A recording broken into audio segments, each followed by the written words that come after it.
السلام علیکم ناظرین، آپ کو اپنے چینل میں خوش آمدید کہتے ہیں۔ فرار ڈرامے کی آنے والی قسط کی بات کرتے ہیں، جس میں سعدیہ کو جب فصیح واپس گھر پر ڈراپ کرنے آتا ہے تو وہ اسے کہتی ہے کہ میں آج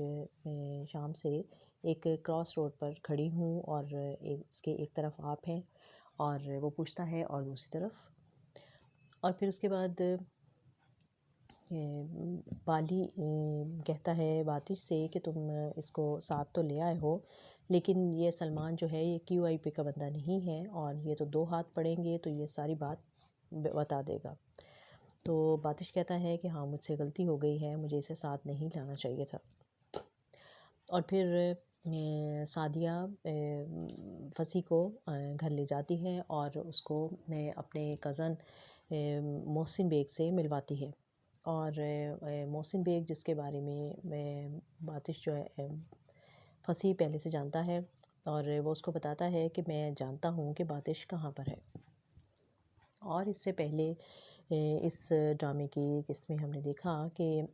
بہت ساری جو کہانیاں ایک ساتھ چل رہی ہیں اور بڑی دلچسپی کے ساتھ اور بڑے ہی اچھے انداز میں سب کو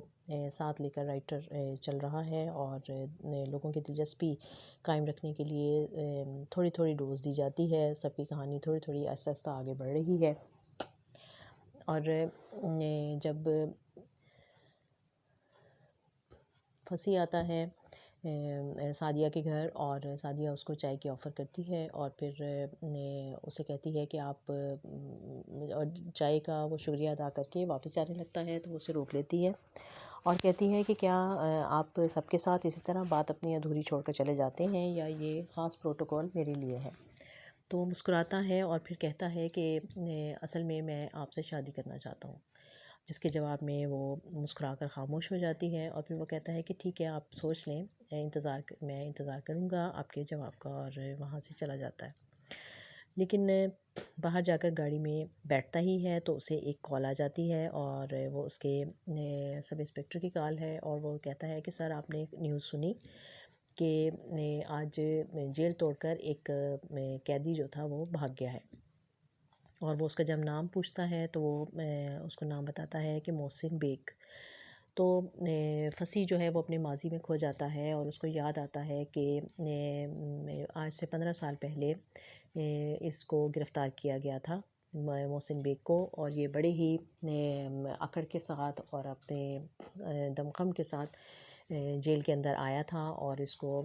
بہت ساری بیرک کے بعد ایک بیرک میں اس کو ٹھہرایا گیا، اور اس نے جب ساری بیرک کا جائزہ لیتا ہے تو کہتا ہے کہ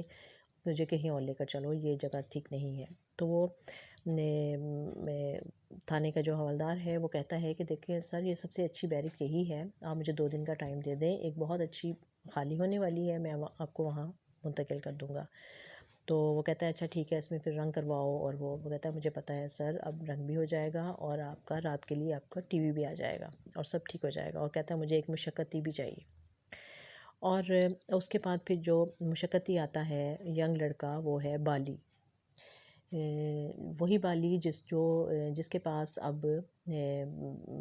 باتش اور سلمان جو ہیں وہ جا کر چھپے ہوئے ہیں۔ تو اس طرح سے ان سب کی کہانی اکٹھی ہو گئی ہے کہ یہ سب کیسے ایک ساتھ ایک جگہ پر پہلے ینگ ایج میں رہتے تھے، اکٹھے ملے تھے، اور اب آگے آہستہ آہستہ ان کی کہانی بڑھ رہی ہے۔ اور پھر جب اس کا تعارف ہوتا ہے محسن بیگ کے ساتھ، تو وہ اسے بتاتا ہے کہ میں پنجاب سے آیا ہوں اور یہاں میں کسی کی تلاش میں ہوں، اور وہ اس کو بتاتا ہے کہ تم کس کی تلاش کر رہے ہو؟ تو وہ کہتا ہے کہ ایک لڑکی ہے جسے میں پسند کرتا تھا، وہ کسی کے ساتھ بھاگ کر آ گئی ہے۔ تو وہ بڑا ہنستا ہے، کہتا ہے کمال ہے، پسند تمہیں کرتی تھی اور بھاگ کر کسی اور کے ساتھ آ گئی ہے۔ تو پھر وہ اسے کہتا ہے کہ ٹھیک ہے، اگر تم میری اچھی خدمت کرو گے تو جب میں یہاں سے جاؤں گا تو تمہیں اپنے ساتھ لے جاؤں گا۔ اور اس طرح بالی ان کے گروپ میں شامل ہو جاتا ہے، اور وہ جب وہاں سے جیل سے واپس آتا ہے محسن بیگ، اور وہ اپنے ٹھکانے پر آتا ہے تو وہاں پر ینگ لڑکا باتش کے نام سے موجود ہے، اور وہ اس کا تعارف ہوتا ہے آپس میں، اور اس طرح سے بالی اور باتش جو ہیں وہ ایک ساتھ وہاں پر رہتے ہیں، اور ان کی آپس میں دوستی ہوتی ہے، اور یہ کرائم پارٹنر بھی ہیں۔ تو اس طرح سے محسن بیگ جو ہے وہ ان سب کو جانتا ہے، اور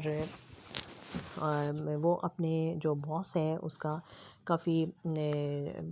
اچھا وہ اس کا وفادار وہ آدمی ہے، اور وہ بھی اس کے بہت قدر کرتا ہے۔ اور پھر دکھایا جاتا ہے کہ وہ سعدیہ کے جو والد ہیں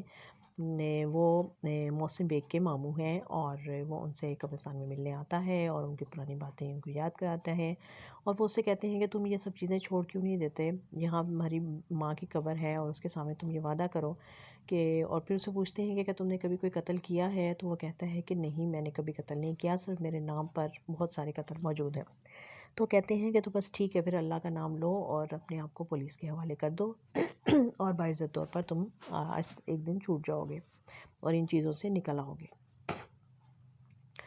اور پھر دکھایا جاتا ہے کہ جب محسن جو ہے وہ واپس جیل توڑ کر آیا ہے اور یہاں اس گھر میں آ جاتا ہے اپنی کزن کے گھر میں، اور اسے آگے بتاتا ہے کہ میں نے جیل میں ہی سن لیا تھا ماموں جان کی ڈیتھ کا، اور اب میں تمہارے پاس اس کے پرسہ دینے کے لیے آیا ہوں۔ تو وہ کہتی ہے تو دعا کریں، وہ کہتے ہیں کہ نہیں، دعا تو مرنے والوں کے لیے کی جاتی ہے، لیکن مجھے لگتا ہے کہ ماموں جان تمہارے اندر زندہ ہیں، اور تم میں وہی ساری چیزیں، وہی خوبیاں مجھے نظر آ رہی ہیں جو ماموں جان میں تھیں۔ تو وہ کہتی ہے تو ٹھیک ہے، پھر مصرع اٹھائیں، اور پھر اس طرح وہ غالب کو جو کہ بہت پسند کرتے تھے اس کے والد، اور محسن بیگ کے والد بھی، اور دونوں آپس میں سالہ بہنوئی تھے، اور ان کے جس طرح سے شعر و شاعری کا مقابلہ ہوا کرتا تھا، اس طرح یہ لوگ بھی شعر و شاعری میں لگ جاتے ہیں۔ بیچ میں جب فصیح کی کال آ جاتی ہے تو ان کا یہ سلسلہ رک جاتا ہے، اور فصیح سے پوچھتا ہے کہ آپ گھر آنا چاہتی تھیں، تو میں اب اس وقت گھر واپس جا رہا ہوں، تو کیا میں آپ کو لے چلوں ساتھ؟ تو کہتی ہے کہ نہیں، مجھے تھوڑا ٹائم لگے گا، میں ٹھہر کر آ جاؤں گی۔ اور اس کی والدہ نے اس کے لیے کھانا بنا کر بھیجا ہوتا ہے، تو وہ کہتی ہے کہ میں چاہتی ہوں کہ میں یہ برتن خالی واپس نہ بھیجوں، بلکہ میں کچھ بنا کر میں بھی اس میں بھیجوں، یہ ہماری روایت ہے، اور میں یہ لے کر آؤں گی آپ کے گھر۔ تو فصیح کہتا ہے کہ اس میں اتنا تکلف کرنے کی ضرورت نہیں ہے، برتنوں کے لیے آپ اگر اسپیشل آنا چاہ رہی ہیں گھر میں تو کوئی ایسا مسئلہ نہیں ہے۔ وہ کہتی ہے نہیں، مجھے اچھا لگے گا، اور میں چاہتی ہوں کہ میں کچھ میٹھا بنا کر لے آؤں، تو وہ آگے سے میں ہنس کے کہتا ہے کہ میری ماں کو شوگر ہے۔ تو کہتی ہے کہ نہیں، میٹھا میں آپ کے لیے بنا کر لانا چاہتی ہوں، کیونکہ کبھی کبھی آپ بہت کڑوی باتیں کرتے ہیں۔ اور اس طرح سے بڑے لائٹ موڈ میں ان لوگوں کی یہ باتیں چلتی ہیں۔ اور پھر جب وہ محسن بیگ اس سے پوچھتا ہے کہ کہاں جانا ہے تمہیں، کس سے بات کر رہی ہو، تو وہ بتاتی ہے اسے کہ آج میرا رشتہ آیا ہے اور مجھے وہاں اس گھر میں جانا ہے۔ تو وہ مسکرا کر کہتا ہے کہ دیکھا، میں نے کہا تھا نا،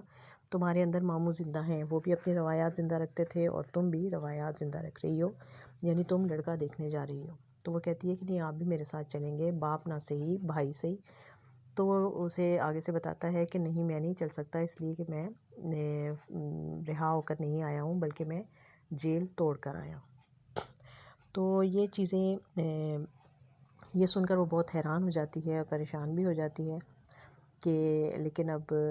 وہ کچھ کہہ نہیں سکتی۔ اور ادھر پھر بالی کا بھی